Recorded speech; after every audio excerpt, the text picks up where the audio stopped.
So let's talk about a real economic puzzle. Switzerland. This is a country that seems to have looked at every rule in the playbook and decided to do the exact opposite. And yet, it's one of the wealthiest, most stable nations on the planet. The big question is, how in the world did they pull that off? Right, that's the heart of it.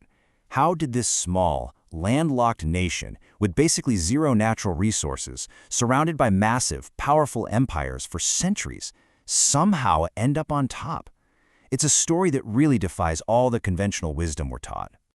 Okay, just to give you a sense of what we're talking about, look at this number, over $111,000. That's the forecasted GDP per capita for 2025. This makes Switzerland one of the absolute richest nations on Earth per person. That's richer than the US, richer than Germany, richer than pretty much everybody. And it's not just about the money. What about the people? Well, this is Switzerland's youth unemployment rate, a stunningly low 3.1%. Now get this. The average in the European Union is over 15%. They've built a system that actually works to get young people into great careers, not into a mountain of debt. And this last number? This one might be the most Swiss thing you'll hear all day. Over 100%. What is that? That's the national coverage for civilian bomb shelters. Yeah, you heard that right. There's literally a protected space for every single resident in the country. This isn't just some policy, it's a whole philosophy of being prepared for the absolute worst. Okay, so how on earth did they do it? Let's dive into the first rule they just completely ignored. The idea that to win in the global economy, you have to be cheap. You know, any Econ 101 class will tell you that high costs are a killer. High wages, high rents, high prices, they're basically a recipe for disaster, right? They're supposed to scare off businesses and make it impossible to sell your products abroad, while Switzerland apparently never got that memo. So this really breaks it down. While most of the world was in a race to the bottom, trying to be the cheapest place to make things, Switzerland sprinted in the other direction. They decided to compete on quality, not price. They focused on these super high-value niches, think luxury watches, complex pharmaceuticals, where nobody's arguing about the price tag.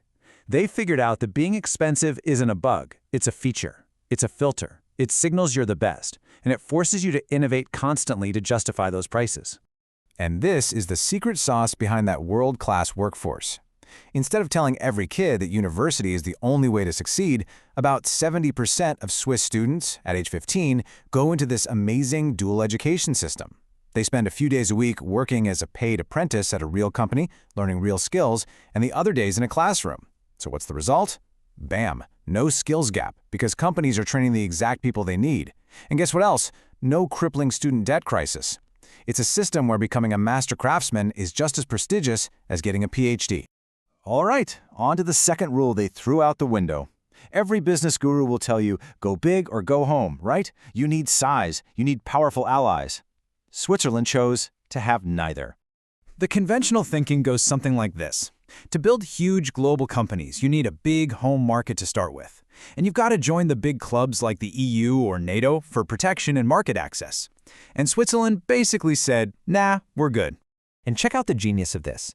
Because their home market was tiny, Swiss companies had no choice but to think globally from day one. It was sink or swim. They had to be born global.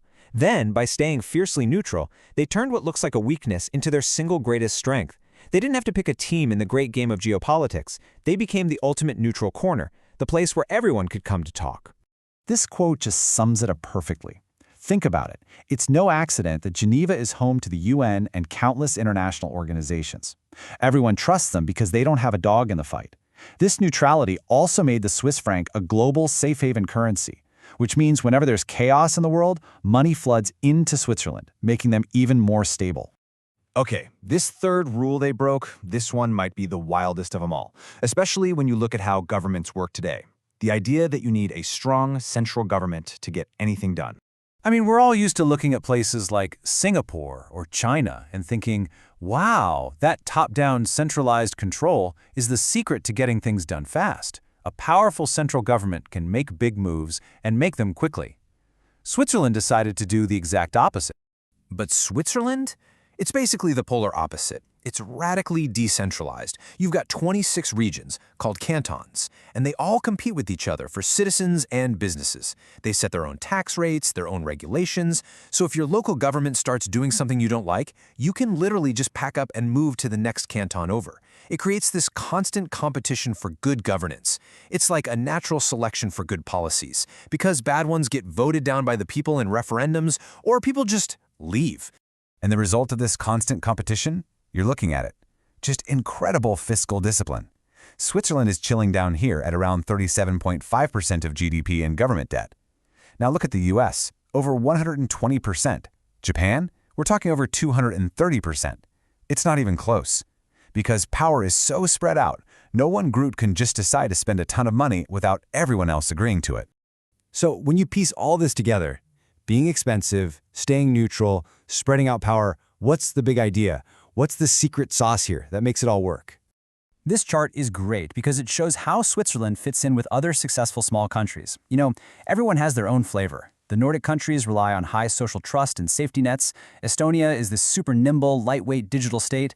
Switzerland's model is what you'd call comprehensive risk management. They are obsessed with preparing for the worst-case scenario in everything they do. And that really gets us to the heart of the whole Swiss philosophy, and this quote just nails it. The Swiss aren't trying to hit a home run every year with crazy GDP growth. Their entire goal is long-term stability. It's a slow, steady, patient game. They'd rather have boring, consistent progress than risk it all for a boom that could lead to a bust. It's about never, ever having to go back to square one. So, I'll just leave you with this question to chew on.